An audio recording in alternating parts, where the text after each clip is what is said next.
I'm going to say something that I don't say lightly. Last week I was invited to hear Mark Burgess speak, and literally it felt like discovering fire for the first time.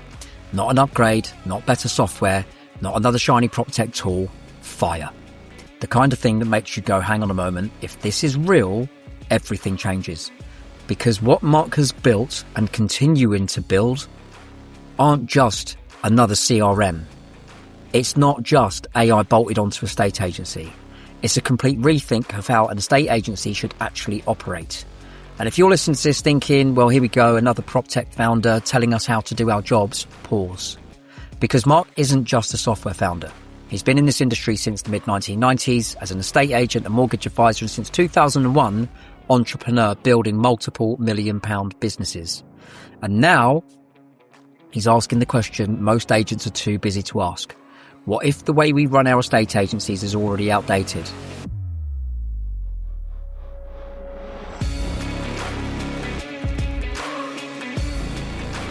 Right, Mark, I cannot, obviously spoil your thunder, but all I'm going to say is, after going to the conference last week and finding out more about what you've been doing, how you've got there, what you're achieving right now, it was like discovering fire for the first time. And I think we could probably end the podcast there, if I'm honest, because it was how mind-blowing it was. But for agents that are hearing your name, Mark Burgess, for the first time, are you a software founder, an estate agent, or someone trying to change how agencies actually operate? That is a good question. I guess to a lot of people, I appear as a software founder, because naturally we're sort of skeptical about that sort of stuff.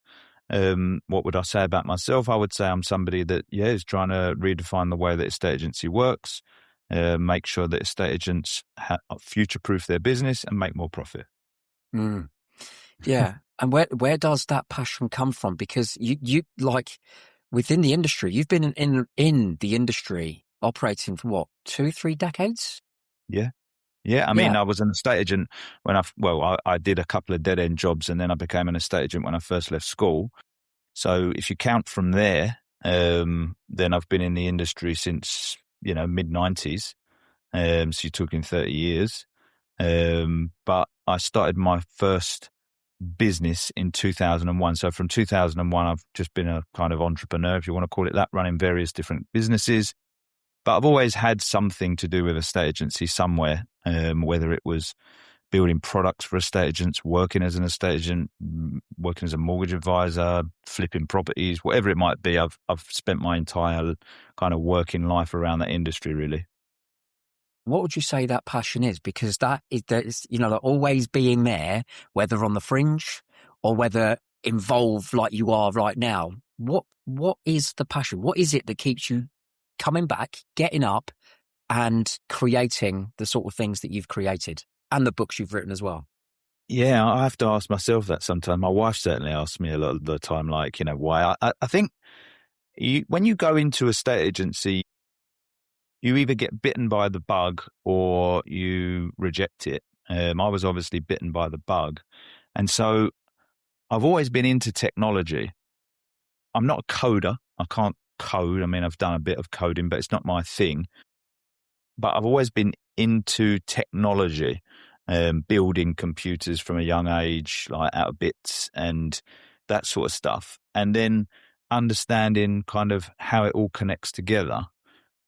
So I've always been at the forefront of that sort of stuff, was an early adopter of the internet, was an early adopter of, like I say, building computers, networking together computers. When I worked in the city in IT recruitment in the late 90s during the dot-com boom and started to see the early dawns of the internet and started immediately thinking, how does this affect a state agency? It was just my first thought with it, really, because that's the industry I liked.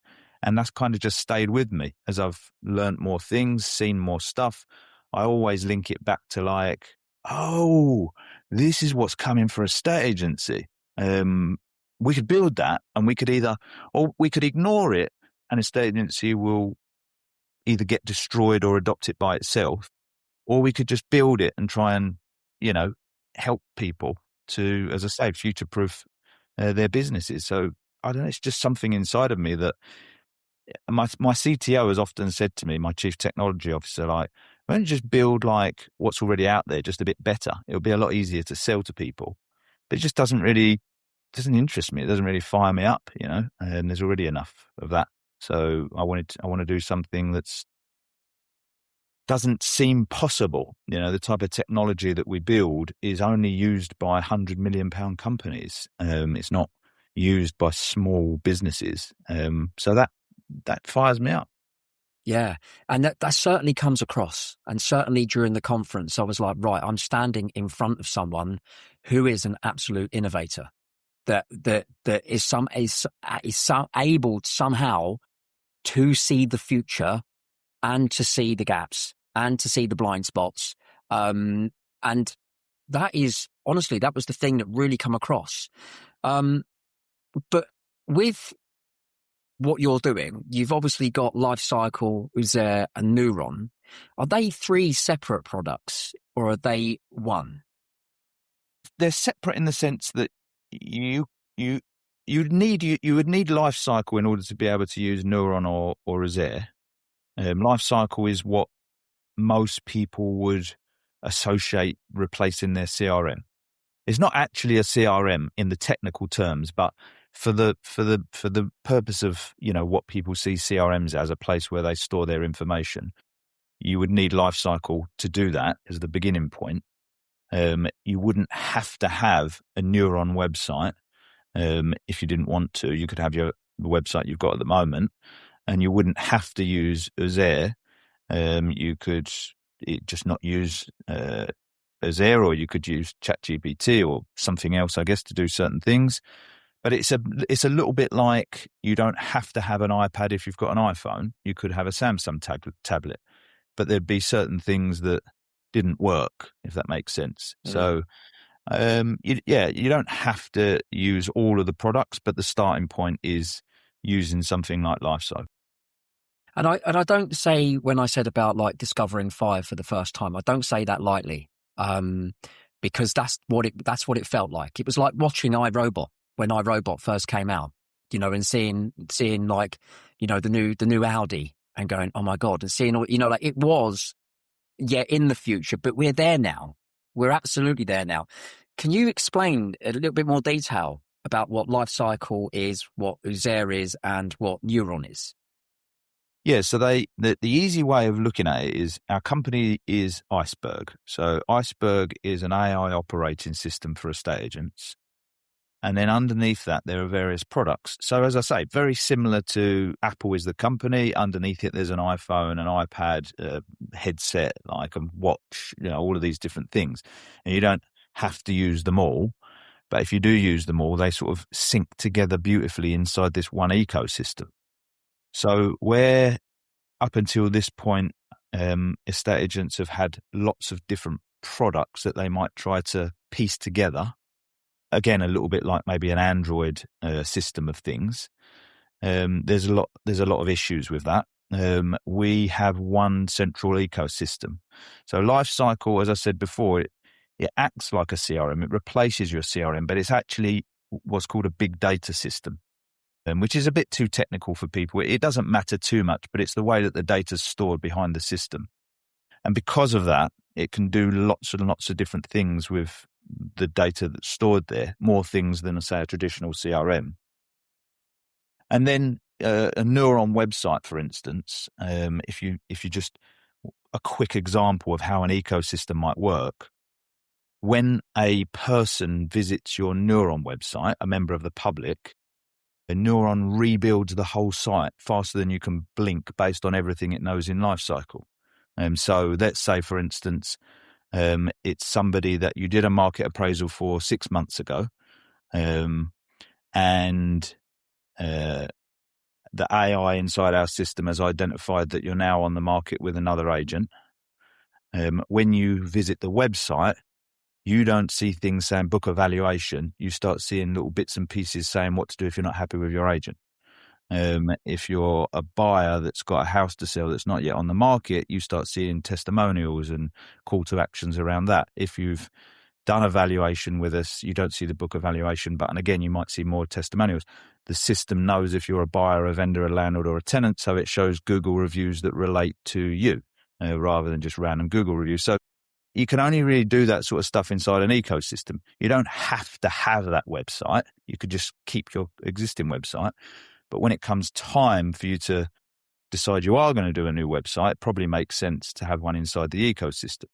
It's the same with the artificial intelligence that we were talking about at the summit, because it has all of the context around what you consider to be your CRM stuff, basically your transactions. But it has all of the marketing stuff in there as well, in terms of like who's reading your emails. You create your blogs inside that, so it knows who's reading your content. It knows what content's popular. It creates content. It can make you more content. It's an email marketing system, so it knows who reads emails and what emails they look at. It can build emails for you. It has the context of your compliance, because you do your AML and your ID checks through Lifecycle, so it knows that side of things.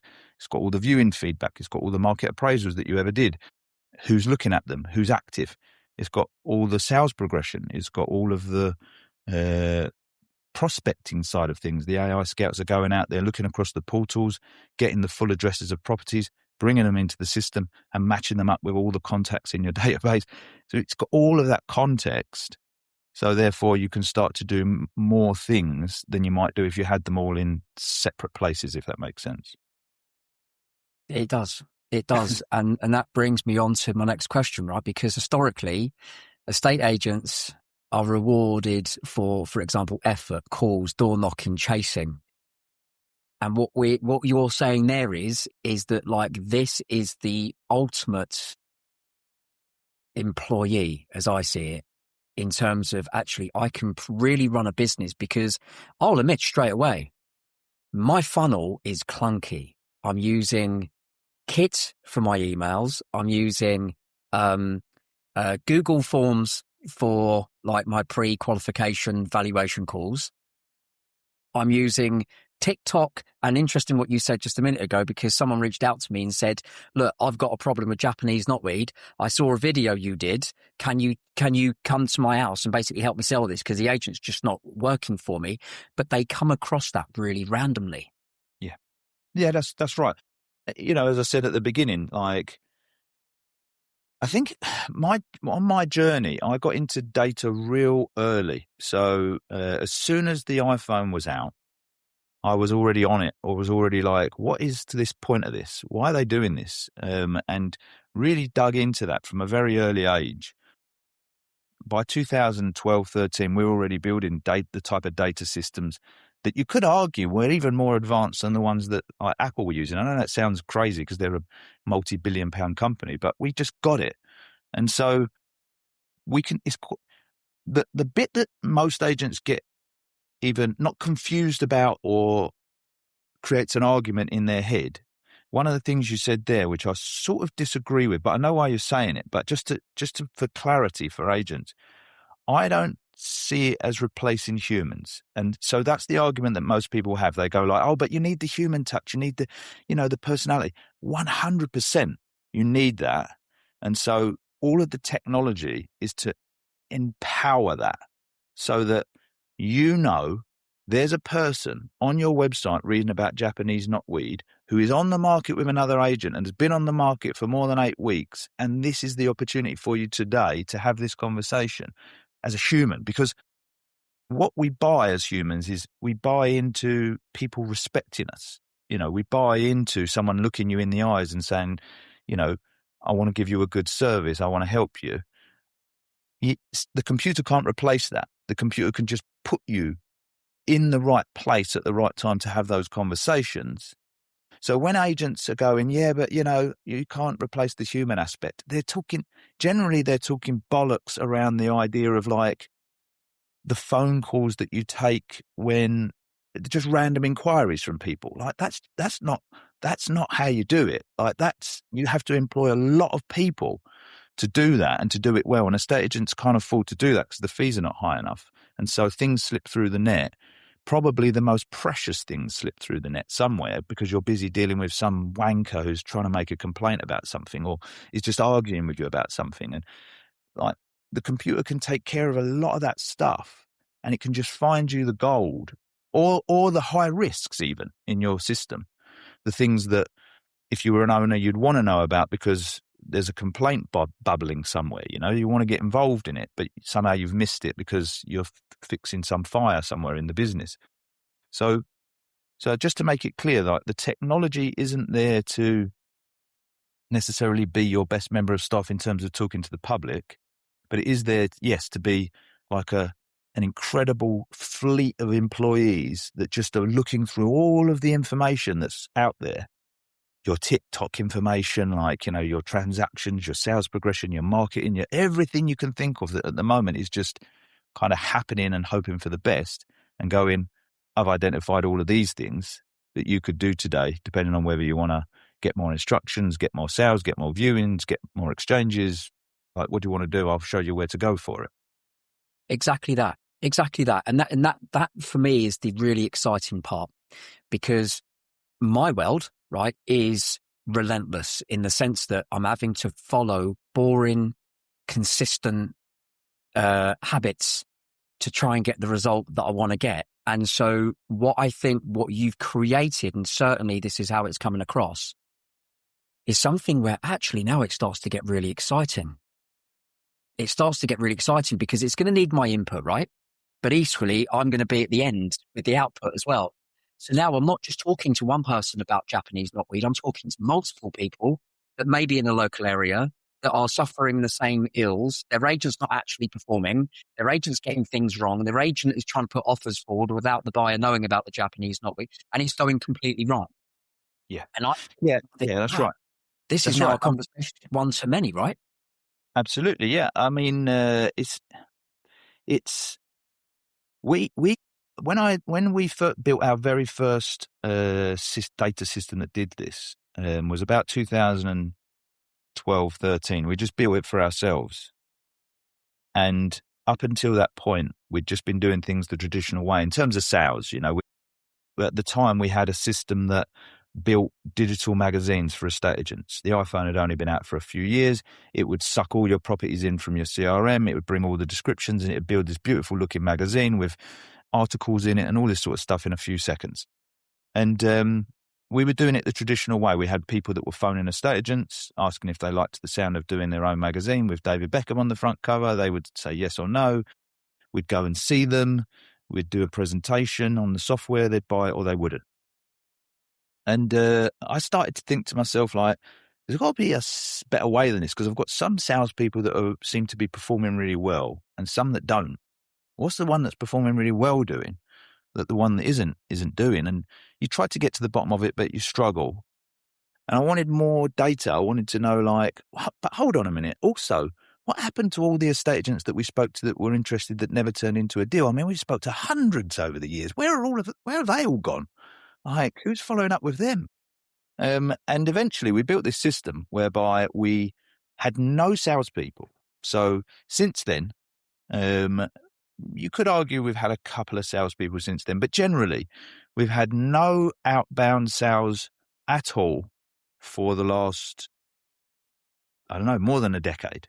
And we've built multiple £1 million companies off of the back of it, all just from the system does it. The system does this, what's called 7-11-4. Like, you have to spend 7 hours with somebody, have 11 touch points in 4 different locations, which is why, you sort of think, oh, this thing's following me around the internet now. It's just a process. Like, once you understand the process, it's quite easy. That person reads an article about Japanese knotweed, but ideally, they don't do it on TikTok. Ideally, they do it on your website. So therefore, the content needs to be in your website, because if they go to your website for some reason, then you can retarget them, through social media, through TikTok, through Facebook. They possibly saw your TikTok because they'd been on your website and they were getting retargeted. So this 7-11-4 process just starts, and it happens in the background. You go and visit my website, you'll start seeing more stuff about Iceberg just floating around. And you'll start getting emails eventually at some point, like, I don't know, all right, let's let's break it down a little bit more. You go to the website, you start seeing more stuff about Iceberg. One of the things you see about Iceberg requires you to put in an email address. And you're starting to trust me by now, so you do. So now I've got your email, and now you start getting emails as well. You start going back to the website more. But behind it, a lot of people understand that, but behind it, there has to be a data tracking system that at some point alerts me, John's on the site now. John's on the site right now. Like, he's low level. There's no point calling him because he's never even had a discovery call with you. So, like, but maybe John's on the site now triggers you to get some stuff that starts showing you more of a call to action. Do you want to book him for a discovery call? You go, yeah, I'll do that. And then we have a call.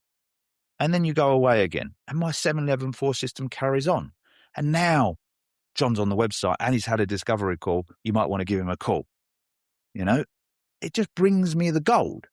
So there's, in simple terms, every single estate agent must be able to relate with the idea that, imagine if every single market appraisal you ever did for the last decade was in a system like that, and all of those people were being constantly shown stuff about your company, not to the point where it was getting annoying, but they were just being drip-fed stuff.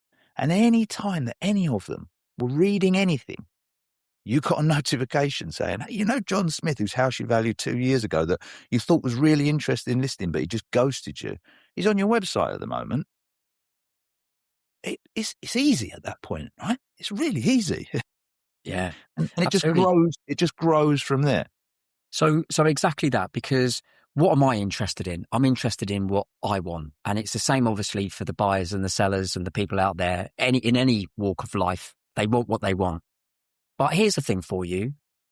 I've been called the most quirkiest estate agent that someone's ever met, right? In the sense that I like the way you come across. I really like the way you come across because it's zero bullshit. And that's how I operate as well. So am I able, for example, with this, because I've noticed, say, for example, ChatGPT, and I'm talking through ideas and so on and so forth. All right. So I said, write me an email on X. And it's written the email, but I'm like, that's not really me. That's not who I am. That's not really my personality. Is what you've created, will it really learn who I am? Can I really input into the system who I really am? So when it is providing those articles or maybe those blog posts, it really is my tone of voice. Yeah, it's not just your tone of voice, actually. Most businesses don't. Most estate agents, they become estate agents. Actually, it's not just estate agents. It's probably most small businesses. They did the job, and then they went and opened their own version of it. But if you think about that in estate agency terms, maybe we worked in a corporate and we decided to open our own estate agency. What we were actually taught in that corporate was how to run a sales department in an estate agency, not how to run a business. And so you open the estate agency and you put up a whiteboard and you put the figures on the whiteboard that you had in the sales office. And that's how you run your company. You basically run a sales department. You don't run a company. A company has a tone of voice. A company has a brand that it's trying to fulfill. It has a customer experience. It has a HR department. It has all of these things. It has an innovation lab. It has all of this stuff. It has a finance department. It has an operations department. Like, no estate agent has that stuff. What I say, no estate agent. A lot of estate agents don't have that stuff. And a lot of it just sounds a bit fluffy. Like, what do I need a vision and core values for? There's like 5 people in an office. Like, we're just going to make some more sales. Yeah, you need that stuff. That's how you run a business. That's how you get to the stage whereby it runs like a fucking machine. So actually, the key isn't the technology enhances that. You have to have that. And we help a lot of companies with that. Actually, if you speak to a lot of Iceberg clients, they will say to you, what I didn't realize when I joined Iceberg was that I wasn't just getting software. I was getting to understand how my actual business works. So we have inside the new platform that's coming out this year, we have a brain part of the AI. You visually see the brain. And then all of my, if you like, 26 years of experience of running businesses is broken down in that brain. All the areas of your business that you don't even know exist have an area in that brain for you to either put the information in or to talk to the AI about it and go, what is this? How does it work? And the AI will talk to you about it, and it will come up with the answers for your company. And at the end of that, you may have some areas that you've left blank because you just think, I have no idea how that works. I'm going to just leave it blank. And there's a default behind the scenes on how it works. Or you filled out 100% of that brain. And at the last count, each one's a cortex. At the last count, there was 78 cortexes in that brain that you need to answer about your company, deep stuff that you need to have a think about. And at the end of that, will it know your company? Yeah, absolutely, it will know your company. And it will be completely different to the estate agent next door. Unless you just went, we sell houses for people, because but that's just not true. We run this, my colleague Rob runs this 12-month business accelerator program called the 18 Cores, where we work with agents for over a 12-month period. And we really help identify how their company works. We bring in some brilliant mentors, people that spent 27 years building systems at McDonald's, this ex-marketing director for the Bank of New York, people like that. And we've been doing that for 3 years. Over the course of 3 years, all the agents that have been through joined as estate agents, all the same in the room. And at the end of it, I don't know one of them that's the same as any of the others. They've all got a unique thing that they do. And it's brilliant. It's absolutely brilliant to see. Once you've got that, then you can make the technology do the right things because you make the right messages land in front of the right people. And guess what? You have better valuations when you get somebody that wants a zero bullshit estate agent than when you go around and see somebody who's just asking how quickly you can get them on Rightmove. Okay. So the technology just allows it to happen real fast, but the things are still the same. You still have to figure all that out with your business. You still have to win business with a human connection. The technology just allows it all to happen much, much faster than if you were to try and do it through people. Yeah, but also it means from a I don't know, self-respect. I'm not just running that sales team, going from a corporate into the real world of doing it myself. And it's just an extension of what you're already doing. Now you're actually really excited about running a proper business, which is, for me, I just think that is amazing. But here's a question for you. What type of agent or agency should genuinely avoid Iceberg Digital right now? Corporate agents, just don't bother. If you've got, you know what? It's not so much the size of the agency, it's the willingness to want to change the rules. And so generally what I find is that when you get above probably 6 offices, when you start getting above that range, can't be asked. They just can't be asked to change because they know that they're going to get a load of pushback from their staff and all of that sort of stuff. They'd genuinely rather just head to oblivion than change, which is, is understandable. It happens time and time again, right? Why would companies like Kodak is probably the best example of it. Kodak invented the digital camera. 1978, an engineer who worked for Kodak came to the bosses and said, look what I've built.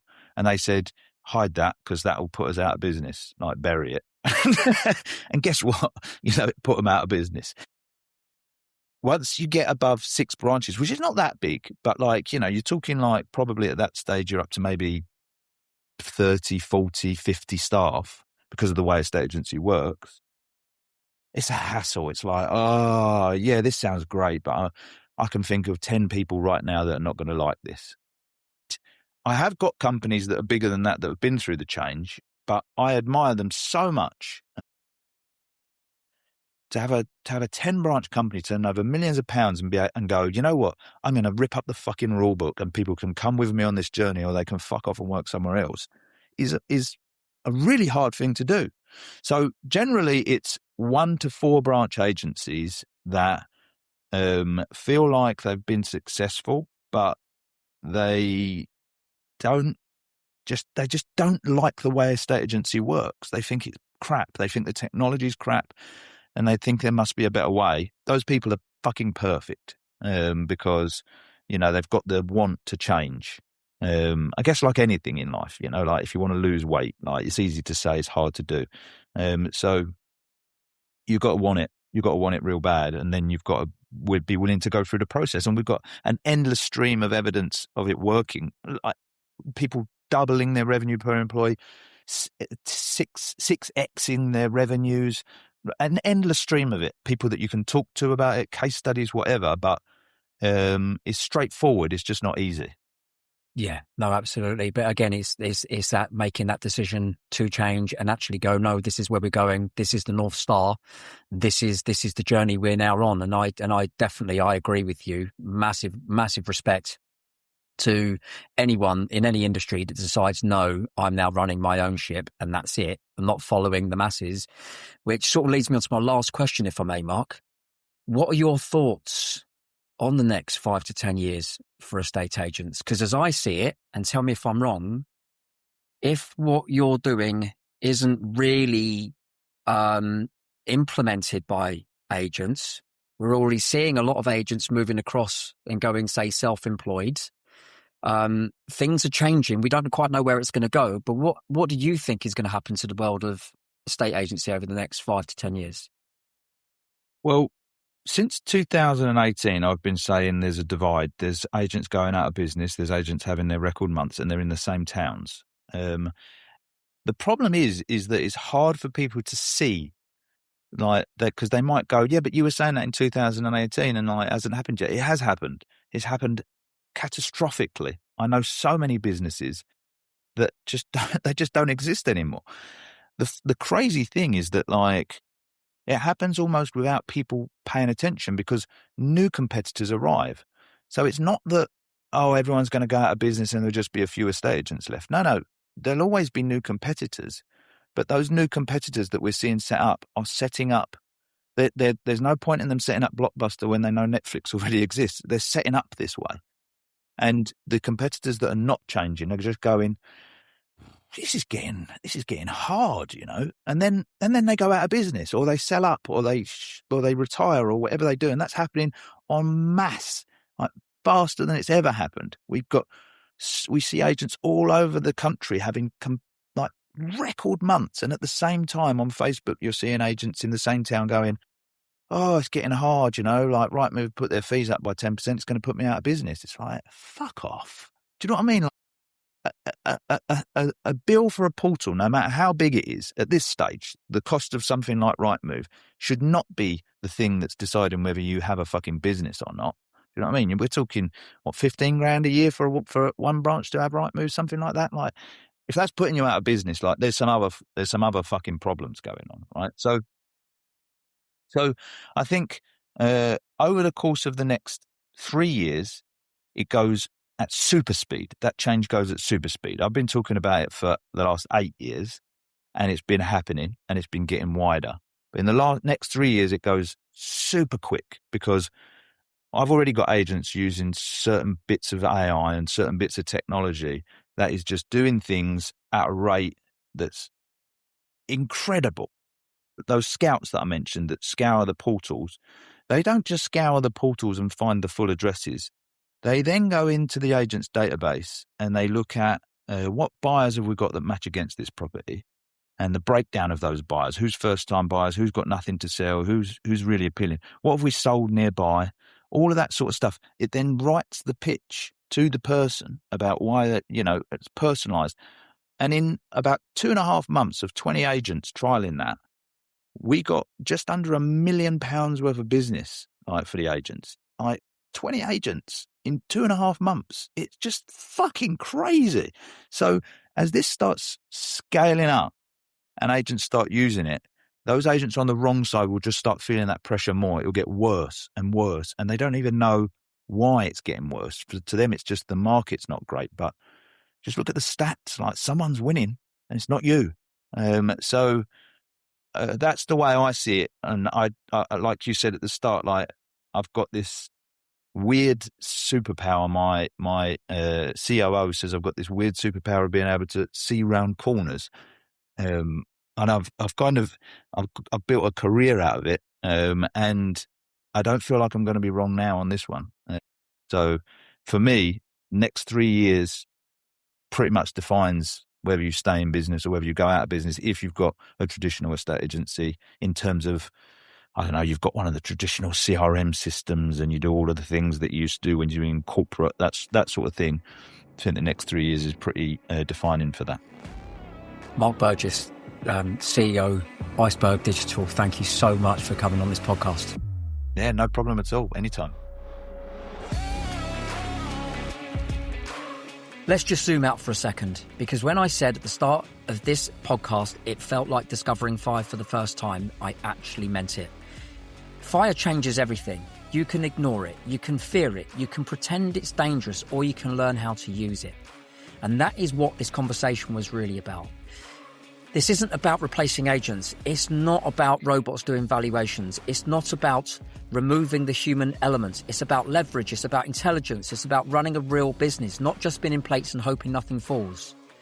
Because here's the uncomfortable truth. In every town right now, there are agents having record months. And in those same towns, there are agents blaming Rightmove, the market, the economy, interest rates, anything but their operating system. Same market, different outcomes. And what Mark is building and is continually building isn't gimmicks. They are infrastructure. They are the difference between guessing and knowing, between chasing and positioning, between working hard and working accurately. So here's the question you need to sit with after this episode. Are you running a sales department, or are you actually building a machine? Because the next 3 years will not reward average operators. They'll reward the ones who adapt, the ones who see what's coming, the ones who decide to use the fire instead of pretending it doesn't exist.